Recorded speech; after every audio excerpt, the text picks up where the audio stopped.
Assalamualaikum warahmatullahi wabarakatuh. Saya Stefani Rosaria Laia. Di sini saya akan mempresentasikan tentang hasil dari review jurnal saya yang diperuntukkan sebagai tugas UAS mata kuliah adsorpsi. Di sini saya mengambil salah satu jurnal adsorpsi yang berjudul Pengaruh Lama Proses Adsorpsi Terhadap Penurunan Kadar Asam Lemak Bebas atau FFA dan Bilangan Peroksida atau PV pada minyak sawit mentah atau CPO menggunakan bioadsorben dari eceng gondok. Sebelum saya menjelaskan isi dari review jurnal saya akan menjelaskan tentang identitas jurnal yang saya ambil. Di sini saya menggunakan jurnal teknologi dengan nama penulis Justina dan RR Aisyah Nastiti Rahayu, volume 6, nomor 2, tahun Juli 2014 dengan nomor ISSN-nya 20851669. Baik, kita masuk kepada review jurnalnya.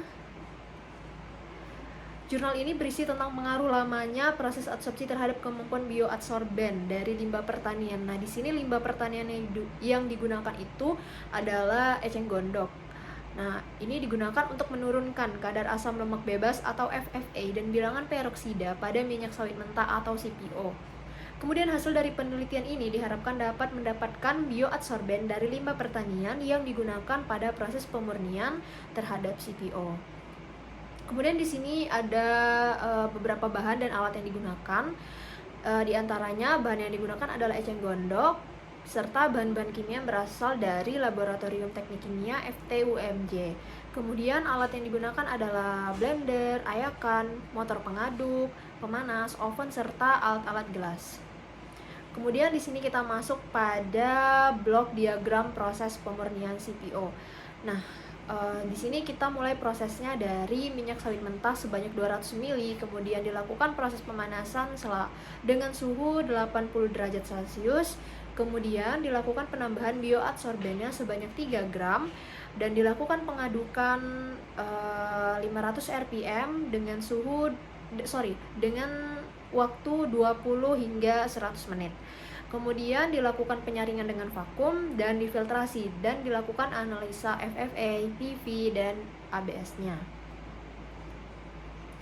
Kemudian kita masuk pada proses penelitian.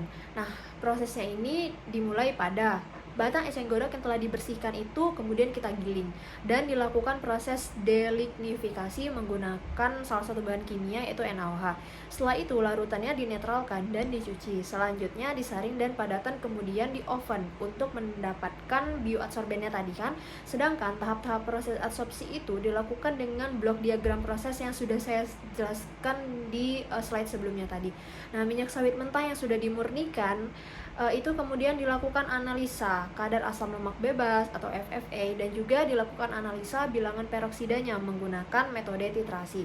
Sedangkan analisa adsorbensinya menggunakan alat spektrometer UV.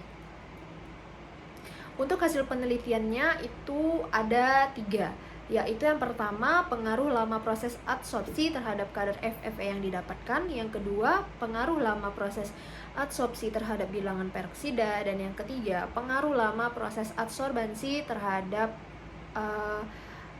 absorbensi. Kemudian selanjutnya kita akan membahas satu-satu hasil dari penelitian tadi.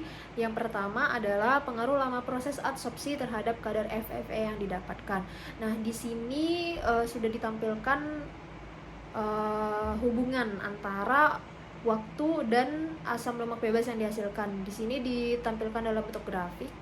Nah, hubungannya yaitu semakin lama proses adsorpsi maka kadar asam lemak bebas dalam CPO itu akan semakin kecil.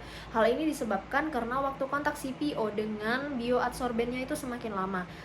Kadar asam lemak bebas dalam CPO sebelum diproses adsorpsi itu adalah sebesar 15,78%. Sedangkan CPO yang telah diadsorpsi selama 100 menit, kadar asam lemak bebasnya menurun menjadi 11,47%. Penurunan kadar asam lemak bebas sebesar 27,3% ini menunjukkan bioadsorben dari eceng gondok itu mampu menyerap asam lemak bebas yang ada di dalam CPO. Kemudian Yang kedua adalah pengaruh lama proses adsorpsi terhadap bilangan peroksida. Nah, di sini juga sudah ditampilkan grafik hubungan antara waktu dengan bilangan peroksidanya. Nah, semakin lama proses adsorpsi, bilangan peroksida dalam CPO-nya semakin kecil. Hal ini disebabkan karena waktu kontak bioadsorben dengan CPO itu semakin lama, mengakibatkan semakin banyaknya peroksida dan aldehida yang terserap.